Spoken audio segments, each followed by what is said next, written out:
নমস্কার বন্ধুরা, সুপ্রভাত। সবাইকে জানাই মহলার অনেক শুভেচ্ছা। অনেকদিন পরে আবার একটা আমি ব্লগ নিয়ে চলে এসেছি। আজকে আমরা যাচ্ছি মহলা উপলক্ষে গঙ্গার ধারে ঘুরতে। সকালবেলা 4:30টার সময় উঠে দেখি হঠাৎ বৃষ্টি, মনটা খুব খারাপ হয়ে গেছে।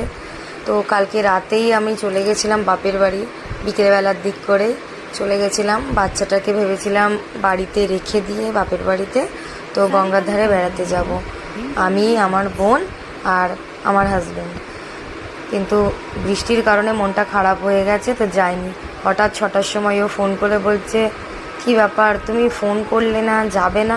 আমি বলছি বাইরে বেরিয়ে দেখেছো বৃষ্টি হচ্ছে। ও বলে কি বলছো, বৃষ্টি হচ্ছে? আমি বলছি হ্যাঁ দেখো। তারপরে কিছুক্ষণ পরে বৃষ্টিটা থামলো, ওয়েদার দেখে আমরা বেরিয়ে পড়লাম ঠিক 7টার দিকে। প্রতি বছরই আমরা, দেখছেন ভিড়টা কত, প্রতি বছরই আমরা এই ফুটঘাটেই যাই